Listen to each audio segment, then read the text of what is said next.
नमस्कार शेतकरी बांधवांनो, स्वागत आहे तुमचं आपल्या शेती बाबा यूट्यूब चॅनलवर. शेतकरी मित्रांनो, एक गोष्ट सांगा. सरकारी कार्यालयात तक्रार तर आपण करतो, पण कधी त्यावर कारवाई होते का? की आपली फाईल फक्त धूळ खात पडून राहते आणि अधिकाऱ्यांची ती दादागिरी बघून मनात कुठेतरी भीती वाटते, नाही का? विचार करा जरा. तलाठी पैशांची मागणी करतोय, तहसीलदार आपलं काम अडवून बसलाय आणि आपण तक्रार करतो. पण पुढे काय होतं? काहीच नाही. थांबा, आज मी तुम्हाला अशा खऱ्या घटना दाखवणार आहे जिथे आपल्यासारख्याच शेतकऱ्यांनी तक्रार केली आणि अधिकारी थेट निलंबित झाले. म्हणूनच हा व्हिडिओ शेवटपर्यंत नक्की बघा. कारण सगळ्यात शेवटी मी तो एक कायदा सांगणार आहे ज्याचं फक्त नाव जरी तुम्ही अर्जात टाकलं तरी समोरचा अधिकारी 100% घाबरतो. आणि अशीच उपयोगी माहिती रोज हवी असेल तर 1 सेकंड थांबा आणि आत्ताच आपलं शेती बाबा चॅनल सबस्क्राईब करा. नमस्कार शेतकरी बांधवांनो, शेती बाबा चॅनलवर तुम्हा सगळ्यांचं मनापासून स्वागत आहे. आजचा हा भाग तुमच्यासाठी एक कायदेशीर ढाल ठरू शकतो, त्यामुळे आवडला तर आत्ताच लाईक करा आणि कमेंटमध्ये शेतकरी असं नक्की लिहा. आपण सरकारी कार्यालयात गेलो की हे वाक्य तर हमखास ऐकायला मिळतं, नाही का? पैसे दिले तरच तुमचं काम होईल. नाहीतर मग सरळ उत्तर मिळतं, अरे तुमची फाईलच हरवलीये.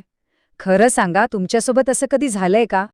आणि सगळ्यात कॉमन म्हणजे आता साहेब नाहीत, पुढच्या आठवड्यात या. हे सगळं ऐकून बिचाऱ्या शेतकऱ्याला वाटतं की आपलं कोण ऐकणार. पण इथेच आपली खरी चूक होते. एक गोष्ट कायम डोक्यात ठेवा. ते सरकारी नोकर आहेत, आपले मालक नाहीत. त्यांचा पगार आपल्याच कराच्या पैशातून जातो. ते आपल्याला सेवा द्यायला बसलेत, आपल्यावर राज्य करायला नाही. आणि म्हणूनच अशा मुजोर कर्मचाऱ्यांवर वचक ठेवण्यासाठी महाराष्ट्र सरकारनेच एक जबरदस्त आणि ताकदवान कायदा बनवलाय, जो खूप लोकांना अजून माहीतच नाहीये. या कायद्याचं नाव आहे महाराष्ट्र नागरी सेवा शिस्त व अपील नियम 1979. हे नाव नीट लक्षात ठेवा किंवा लिहून ठेवा. हा कायदा खास सरकारी कर्मचाऱ्यांना शिस्त लावण्यासाठीच आहे. हे आपलं कायदेशीर शस्त्र आहे. आता बघूया हे शस्त्र वापरायचं कसं. आता मी तुम्हाला काही खऱ्या गोष्टी सांगतो, जिथे आपल्यासारखेच सामान्य शेतकरी गप्प बसले नाहीत, ते लढले आणि जिंकले सुद्धा. ही पहिली खरी गोष्ट आहे परभणी जिल्ह्यातली. एका शेतकऱ्याला वारस नोंदणीसाठी 7/12वर फेरफार करायचा होता. तिथला तलाठी काय म्हणाला माहितीये? 15,000 रुपये लागतील, नाहीतर काम होणार नाही. पण तो शेतकरी हुशार होता, तो अजिबात घाबरला नाही. त्याने शांत डोक्याने फक्त 3 गोष्टी केल्या. एक लेखी तक्रार तयार केली. 2 आधी दिलेल्या अर्जाची पावती त्या तक्रारीला जोडली. आणि 3 ती तक्रार उचलली आणि थेट दक्षता पथकाकडे दिली. आणि मग काय झालं माहीत आहे का? फक्त 15 दिवसात चौकशी झाली आणि हे सिद्ध झालं की तो तलाठी मुद्दाम काम अडवत होता. आणि निकाल? तो तलाठी जागेवर निलंबित झाला आणि विभागीय चौकशी सुरू. बघा, एका योग्य तक्रारीची ताकद. या शेतकऱ्याच्या हिमतीसाठी एक लाईक तर नक्कीच बनतो. आता दुसरी घटना आहे का? ही बीड जिल्ह्यातली आहे. एका शेतकऱ्यानं जमीन मोजणीसाठी अर्ज केला होता. 6 महिने झाले पण मोजणी काही झाली नाही. प्रत्येक वेळ एकच कारण, स्टाफ नाहीये, वेळ नाही. त्या शेतकऱ्याने बघा काय डोकं चालवलं. त्याने माहितीच्या अधिकारात म्हणजे RTI मध्ये अर्ज टाकला आणि विचारलं की माझ्या अर्जावर आजपर्यंत काय काय झालं. मग त्या RTIच्या उत्तरासोबत आणि सगळ्या तारखांच्या पुराव्यासह त्याने थेट विभागीय आयुक्तांकडे तक्रार ठोकली. अशीच महत्त्वाची माहिती पुढे पण आहे, त्यामुळे चॅनलला सबस्क्राईब करायला विसरू नका. चौकशीत सिद्ध झालं की तहसीलदाराने आदेश असूनही मुद्दामच दुर्लक्ष केलं होतं. आणि कारवाई काय झाली? त्या तहसीलदाराची वेतनवाढ म्हणजे इन्क्रिमेंट रोखण्यात आली. याचा अर्थ अधिकारी कितीही मोठा असला तरी तो कायद्यापेक्षा मोठा नाही. तुमच्यासोबत असं काही झालं असेल तर कमेंटमध्ये हो असं नक्की लिहा.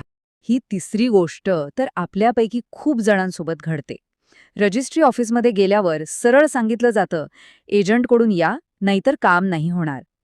पुणे जिल्ह्यातल्या एका शेतकऱ्यासोबत अगदी असंच झालं. पण या शेतकऱ्यानं हुशारी केली.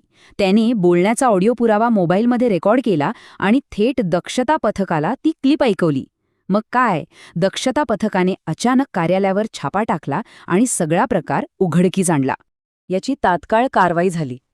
त्या नोंदणी अधिकाऱ्याची बदली केली आणि त्याच्यावर विभागीय चौकशी बसवली. यामुळे काय होतं तर त्याचा सर्व्हिस रेकॉर्ड कायमचं खराब होतं. एजंटची सक्ती करणं हा एक मोठा गुन्हा आहे. तुमचा असा काही अनुभव असेल तर कमेंटमध्ये नक्कीच सांगा. चला, आता सगळ्यात महत्त्वाच्या भागाकडे येऊया. ह्या सगळ्या गोष्टी ऐकून तुम्हाला वाटलं असेल की आपण नक्की काय करायला पाहिजे? तक्रार करण्याची योग्य आणि अचूक पद्धत तरी काय? फक्त 4 गोष्टी पण पक्क्या लक्षात ठेवा. 1. कोणताही अर्ज तोंडी नाही, नेहमी लेखी करा. 2.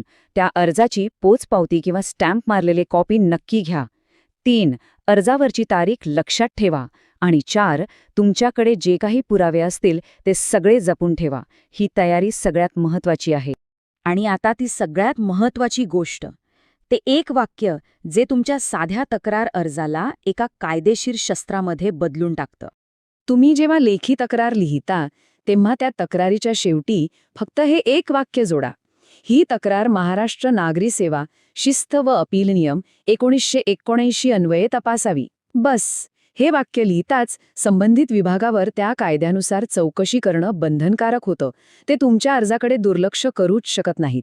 हीच या कायद्याची खरी ताकद आहे. आता फक्त 1 मिनिट विचार करा. जर प्रत्येक शेतकरी आपल्या प्रत्येक तक्रारीत या कायद्याचं वजन टाकू लागला तर काय होईल? एकही अधिकारी काम अडवण्याची किंवा पैसे मागण्याची हिंमतच करणार नाही. लक्षात ठेवा, आपण या देशाचा कणा आहोत.